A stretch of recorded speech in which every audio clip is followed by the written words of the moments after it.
بسم اللہ الرحمن الرحیم۔ آج ہم نے ایک عشق کے سمندر کو اسلام آباد کی سڑکوں کی طرف روانہ ہوتے دیکھا، جس کے اندر بڑے بھی ہیں، چھوٹے بھی ہیں، جس میں جوان بھی ہیں، بوڑھے بھی ہیں، اور جس میں مریض بھی ہیں۔ یہ وہ لوگ ہیں جو پالے ہوئے ہیں حضرت امیر المجاہدین بابا جی رحمۃ اللہ علیہ کے، جن کا ساری زندگی صرف ایک ماٹو رہا، جن کا ساری زندگی صرف ایک نعرہ رہا،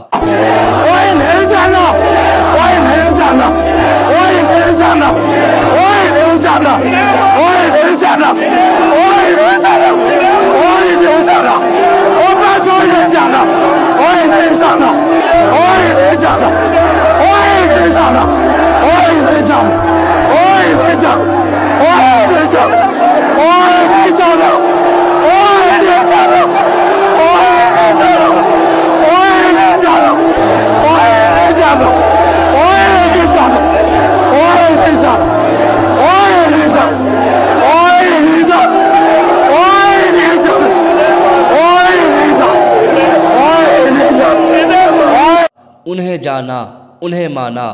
انہیں جانا، انہیں مانا، انہیں جانا، انہیں مانا، نہ رکھا غیر سے کام۔ اور پھر دنیا نے دیکھا کہ انہوں نے واقعی کسی غیر کے دروازے پہ سر نہیں جھکایا،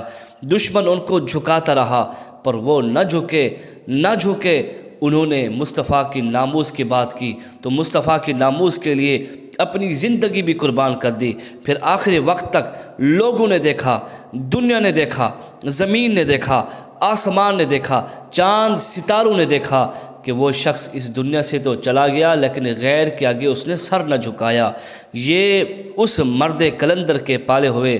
آج جب اسلام آباد کی سڑکوں پہ رواں دواں ہیں، یہ عشق کا وہ ٹولہ ہے جسے کسی وقت حکمرانوں نے مٹھی بھر طبقہ کہا، یہ وہ ٹولہ ہے جسے چھوٹا طبقہ کہا گیا، یہ وہ ٹولہ ہے جس پہ ظلم و ستم کے پہاڑ ڈھائے گئے، یہ وہ ٹولہ ہے جنہوں نے سمندر میں گھوڑے اتارتے ان صحابہ کی یاد تازہ کرا دی کہ عشق و مستی میں سرشار ہو کر وہ بھی تھے جنہوں نے سمندر اور دریا میں اپنے گھوڑے اتار دیے تھے۔ آج امیر المجاہدین کے پروردہ یہ ہستیاں بھی اسلام آباد کی سڑکوں پر رواں دواں ہیں، ان کے اوپر ظلم و ستم کے پہاڑ ڈھائے گئے، ان کے سامنے دنیا جہان کا ہر بند باندھا گیا، لیکن یہ سارے عشق و مستی کے پالے ہوئے انہوں نے اس ظلم و ستم کو بھی سہا، اس بند کو بھی توڑا اور پھر رواں دواں ہے۔ اور سب کا مطالبہ صرف ایک ہے کہ کسی طرح اس فرانس کے سفیر کو اس ملک سے بھگا دیا جائے، کیونکہ یہ وہ ملک ہے جس ملک میں ایک وقت تھا کہ حضور علیہ الصلوۃ والسلام کی عزت پہ حملہ کیا گیا، نعوذ باللہ من ذالک۔ اور یاد رہے کہ حضور کی عزت کی بات ہو اور انسان خاموش رہے، حضور کی عزت کی بات ہو مسلمان خاموش رہے، حضور کی عزت کی بات ہو مومن خاموش رہے، حضور کی عزت کی بات ہو حضور کے در پہ پالا ہوا یہ کتا خاموش رہے، حضور کی عزت کی بات ہو حضور کے در سے فیضان لینے والے ہم لوگ خاموش ہوں، تو پھر سمجھ لیں کہ انسان تو ہو لیکن حضور کے معاملے میں گفتگو نہ کرے، حضور کی عزت پہ آنچ آئے اور وہ بولے نہ، اپنی زبان بند رکھے۔ تو کسی عالم نے انہیں گونگا شیطان کہا تو کسی نے ان کو بے غیرت کہا، اس لیے کہ جب حضور کی عزت پہ بات آئے اور نہ بولے وہ شیطان سے بھی بدتر ہے اور وہ اس دنیا کا سب سے بڑا بے غیرت ہے۔ انہیں یاد ہونا چاہیے کہ حضور کی عزت کے معاملے میں ایک وقت تھا جب اللہ تبارک و تعالیٰ اپنی جانب سے کسی شیر کو مقرر کر دیتا، کتے کو مقرر کر دیتا، وہ ہوتے جو گستاخان رسول سے بدلہ لیتے۔ لیکن آج ہم مسلمان ہیں، ہمارے ہاتھ میں حضور کے دین کا جھنڈا ہے اور ہم حضور کے در پہ پلنے والے ہیں، حضور کے در سے کھاتے، حضور کے در سے پیتے، حضور کے در سے فیضان حاصل کرتے۔ لیکن اگر آج ہم خاموش رہے تو ہمیں یہ ماننا پڑے گا کہ اگر انسان ہو کے خاموش رہا تو پھر تو شیطان سے بھی بدتر ہے۔ تو یہ وہ ہستیاں ہیں جنہوں نے ہمارا فرض چکایا اور وہ اسی معاملے کو لے کر آگے بڑھے، اور سب کی صرف یہی پکار ہے کہ کسی طرح اس فرانس کے سفیر کو ملک سے بھگایا جائے، کیونکہ یہ ہمیں گوارا نہیں ہے کہ اس ملک کا سفیر ہمارے ملک میں رہے جہاں پہ حضور علیہ الصلوۃ والسلام کے معاذ اللہ خاکے بنائے جائیں، تو یہ وہ لوگ ہیں جو حضور کی عزت کا پرچم بلند کر کے یہاں سے گئے۔ تو میں ان کے لیے یہی دعا کروں گا کہ اللہ تبارک و تعالیٰ انہیں اپنے مقصد میں کامیاب کرے۔ ہماری دعائیں ان کے ساتھ ہیں، ہم گھر میں بیٹھے ہیں، لیکن یہ وہ لوگ ہیں جو وہاں پہ جا کے ہمارا کام کر رہے ہیں۔ انہیں پتہ ہے کہ کچھ مسلمان بھائی گھر میں بیٹھے ہیں، ہمارے دل ان کے ساتھ ہیں، ہماری زبانیں ان کے ساتھ ہیں، لیکن ہم وہاں جا نہیں سکتے، لیکن اتنا ضرور جانتے ہیں کہ وہاں پر وہ گئے اور انہوں نے ہمارے آقا علیہ الصلوۃ والسلام کی عزت کی بات کی۔ ہم دل و جان سے حضور پہ بھی قربان، اور ہم دل و جان سے حضور کے غلاموں پر بھی قربان ہیں۔ تو میں صرف 2 واقعے آپ کے سامنے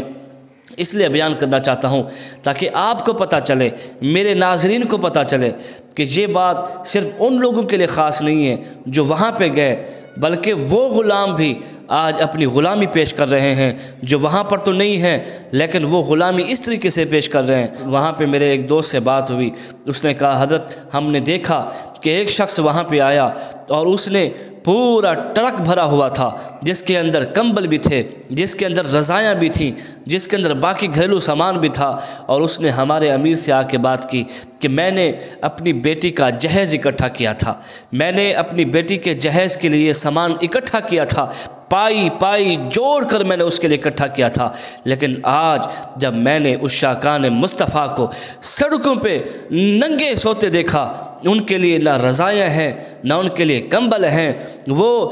ٹھنڈی سڑک پہ کے اوپر سوتے ہیں، تو میری اس عزت نے گوارا نہیں کیا کہ حضور کے عاشق باہر سڑکوں پہ سوئیں اور میں اپنی بیٹی کے لیے جہیز کا سامان تیار کرتا رہوں۔ میں بھی، میری بیٹی بھی، میرے گھر کا سارا ساز و سامان بھی حضور کی عزت پہ قربان ہے، حضور کے قدموں پہ قربان ہے۔ اور اس نے وہ آ کے امیر کو پیش کیا کہ حضرت یہ اللہ کے رسول کے مہمانوں میں بانٹ دیجئے، جب یہ اس کو استعمال کریں گے تو میں سمجھ جاؤں گا کہ اللہ اور اللہ کے رسول نے میری اس غلامی کو اپنے بارگاہ میں قبول کیا ہے۔ اس کے علاوہ ایک شخص ایسا ہے جو